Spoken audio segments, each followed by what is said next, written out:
Be curious about this one, but I am, and obviously, as we all know, some Marines don't like the idea of having to like maybe serve under women. But since you are an exception rather than the generality, do you, using your boxing background, have you scared a few people straight into like, you're someone serious to take? Because like I imagine, it's like you have the power of God in your hands, so you could easily, do some damage if anybody wants to put disrespect on the name.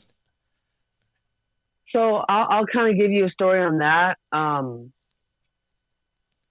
When I first got to my track unit, again, I was a tracks officer, still am technically, but now they're actually have fully gotten rid of 1803 AAVs. Now it's transitioned to the ACVs, which is the 1804 MOS, which is different schooling, and so I'm actually in an outdated MOS. But nonetheless, when I showed up, I asked the guy I was replacing. This is like the week of turnover. I was like, so, and this is 2018. I had gone to MOS school 2017.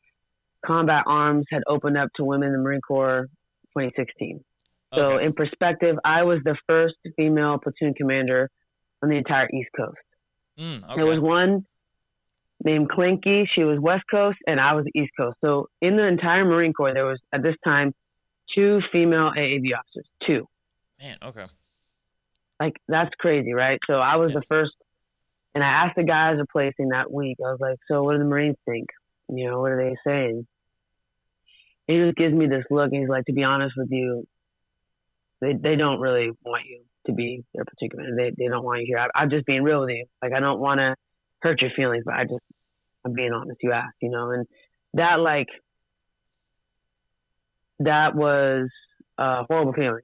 Because at this point, man, I had spent, like, I think about halfway through the Naval Academy, I had decided, maybe even honestly after 1 year, decided I wanted to be a Marine.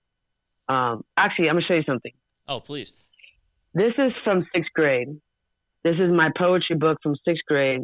Okay. I didn't even know this. I subconsciously wanted to be a Marine. My dad was a Marine. Okay. This is camo print, the best I could do. I will cut you off for just In one here- second. It matches your, I guess, Okay. dress or jacket, by the way, so it's very fitting. It does. But in here, there's a pig with a freaking Kevlar, and he's saluting.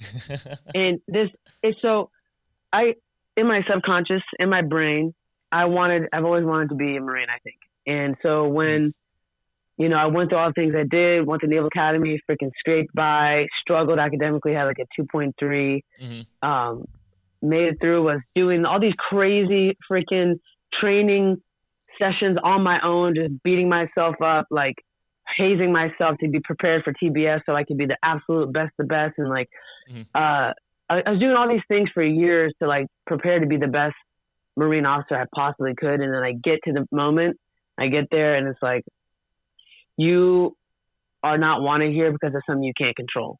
Yeah. It's something you can't control. It's one, again, I can remember that feeling like yesterday. It was like heartbreaking, And so I did my best to think about what would be the best way to go about all of it. And I knew that physically, I could outperform my Marines for the most part. Some of them were, physical beasts or whatever. But many people think Marines, just because they're Marines, they're in shape and they're super fit. But actually, a lot of them are not.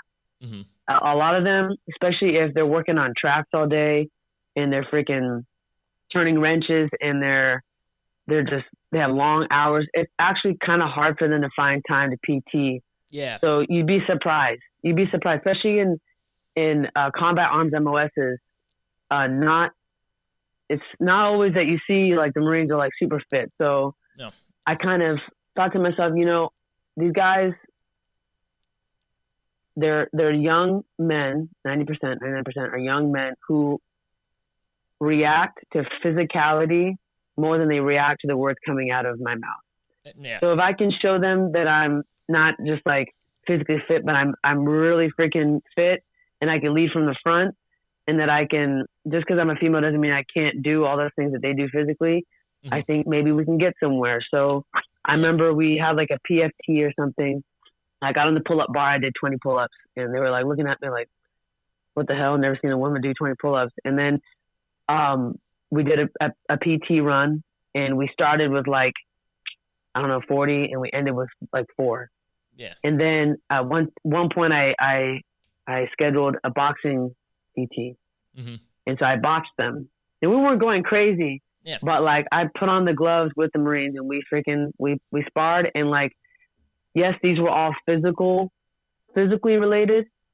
But I think that's where I needed to start, to show them like, hey, physically I can keep up. I'm not just, going to be dragging ass behind. Like, I'll keep up and lead from the front for you guys. And then as time went on and we started doing more ops and more training exercises, like I would write these freaking 15-page orders and we'd go through the plan and go through everything. And, I would be working on a damn terrain model on like a Sunday afternoon, taking my ass three hours to do it, so that on Monday we'd all come in and like they could see, okay, at the very least, she's physically capable and she's mentally capable of making and creating a plan.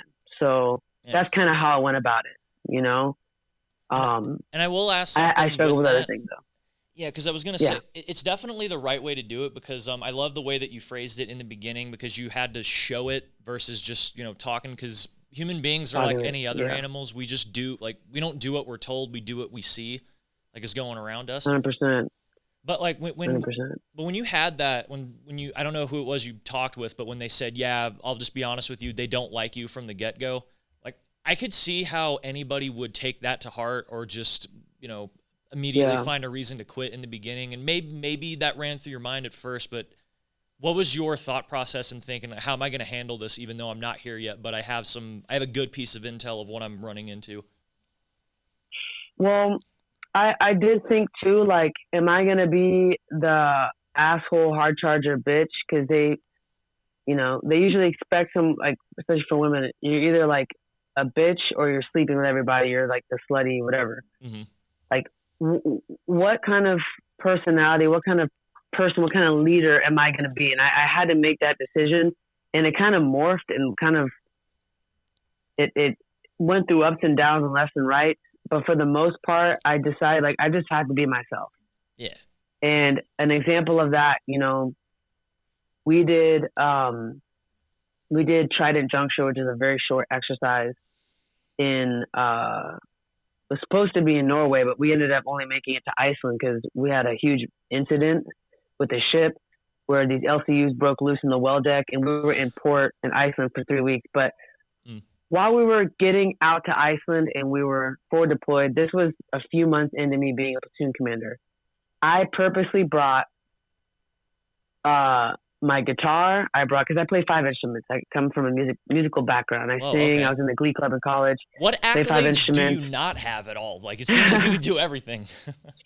No, that's funny. But I appreciate that. But I brought all of it, right? And I remember we're in the mess decks, and everyone's chilling, and I set up everything. I have a loop pedal like Ed Sheeran. I have the same guitar as Ed Sheeran. Okay. I have a video, too. I could send it to you. And I put on a fucking concert for the Marines and sailors. And we're singing. I'm the only officer down there. Again, I'm not being buddy and drinking and hanging out, like being a professional. But that was my, like, stuff like that was like my way of bringing out my personality with the Marines, showing that I cared, showing that I want to be with them in the suck, but also showing them, like, I'm not afraid to sing in front of you and to be goofy and to, like, show some of that, like, take the bars off type thing. So little things like that. And then also, I got a lot of, like, criticism for it, but actually, like, I talked to my Marines. Like, the ones that were having issues, I would sit down and actually talk to them like they were a human being. And I guess the sad thing is that in the AAV culture, that's considered being weak. But the Marines, I felt, and I might be wrong, but I felt that they respected me for having that quality. And it was something that I think was like more like a superpower and a positive thing for them. But on the outside looking in, maybe from like the crusty staff and CO perspective or from higher, that could be considered too involved. But like, yeah, I could see that. Again, I think that being able to talk to your Marines, having a conversation, getting to know them, knowing things about them that maybe is important to freaking know in case something really bad happens, which I've had 2 attempted suicides in my platoon, which, looking back, it was like all issues that were happening and I didn't know. And I felt bad. I was like, why didn't I know about this? I felt like some of this was being kind of like blocked from me as a platoon commander, because how the relationship can be. It's like, don't let anything get above this level. Yeah. But the thing is at the end of the day, when it comes to like mental health and like just struggles in general, you can't suppress all that stuff just to keep it from the ma'am or keep it from the sir. Yeah. If it's something that's growing and getting bigger and worse and worse, because eventually it explodes and everyone pays a price. Obviously the victim or the person that's struggling does, but like now you're that platoon that has that incident happen. Now it's like there's a friggin' spotlight on you, not for a good reason. So it was a struggle.